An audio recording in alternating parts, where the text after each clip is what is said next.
Dude, what if this thing had a diesel in it? What if it had a 5-speed? A 5-speed? You know, it'd be cooler if it had turning brakes, like a sand car. It would be. Twin turbos? Yeah, I mean, no one ever thought one turbo was cooler than two. Isn't it cooler? It's gotta blow that smoke. Big injectors. Big and cooler, the back went down. Mm-hmm. Yep, big injectors.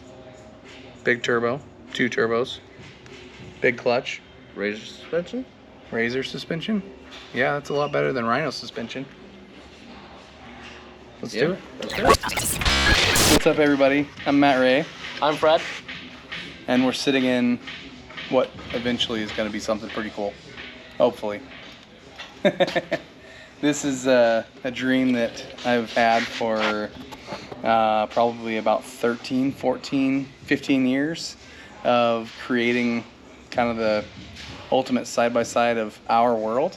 I've always had a diesel shop, and in the last few years we started doing UTV stuff, and I started this project by buying a Volkswagen diesel Beetle that was wrecked and wanted to put the motor in something cool. I also had this old Yamaha Rhino that was blown up that originally had 28 horsepower that I said I would never put a stock motor back in. So I decided back then in 2011, it's now 2024, that I wanted to put a diesel Rhino together with a Volkswagen TDI motor and 5-speed, because everybody complains about blowing belts, right? So we decided to try and start this journey. This is like revision, probably, I don't know, 3 or 4, Right. of quite a few different parts. I've got crazy help right here. He's a big reason why this project's eventually going to be finished. So there's a lot that I have to, give him a lot of credit for getting this thing done. And we're getting pretty close. It might not look like it right now. We're just sitting in an open chassis that pretty much just looks kind of like a tube chassis. And at this point, there's Rhino from about here to here on the frame. And from right here, right? Was About right here in the dashboard. That's Yep. about it. That's Razor. And the back is kind of a mix between Custom Fab and Razor. So basically kind of looking in from the outside of the UTV world, when I first started building this, is like everybody was bending radius rods. Everybody was blowing belts. Obviously stock cages don't last. So we wanted to get away from all that. So basically the build is a 05 Yamaha Rhino kind of platform. It's going to have those plastics on it with a 2002 Volkswagen ALH motor that we're going to get as much parts in as we can eventually, and a 5-speed transmission out of a gas Volkswagen now. It was a diesel until like a week ago. Right. And we found out that the gas has a lower gear ratio, so it's going to have a lower gear ratio gas transmission in it and 5-speed. I wish it was in here right now, but Fred just finished, he just figured out how to make the shifter work. It's a cable operated transmission, so he masterminded how to figure all that stuff out. And then we decided, since we're redoing all the brakes, that we might as well add turning brakes to it, like a little sand car.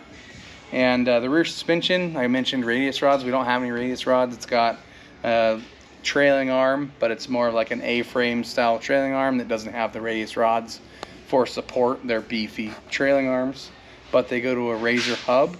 I didn't have that before until Fred started helping me with this project. He really utilizing Razor brakes, Razor brakes up front, Razor hubs. Yep. And one of the first times we went to the dunes with my Razor, he realized that the front end I had was probably not going to be very tough. I realized after one trip that it was going to be very insufficient for what was going to be going on in this. So I decided to just cut the whole front of this project off and start back over. Mm-hmm. So I have to kind of like let go and let him run free with his ideas in it. And yeah, so put a Razor front end on it so we have easy access parts. Now we can, if we're out somewhere and we need a wheel bearing, we can go get a Razor wheel bearing or a brake rotor or a caliper or something like that too.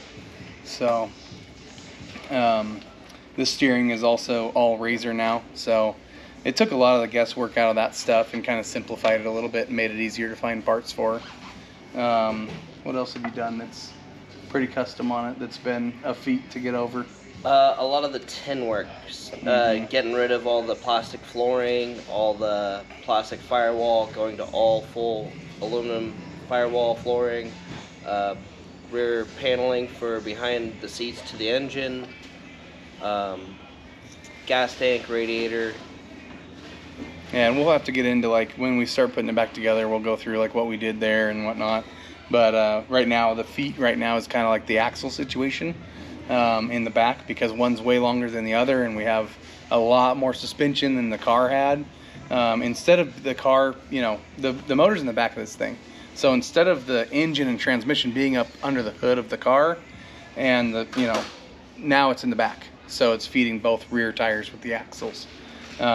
So we just kind of figured out how to do that by utilizing a gear out of the transmission, and then we're gonna kind of we're having custom axles built. So that will be something that's custom built, is the axle shafts in the rear.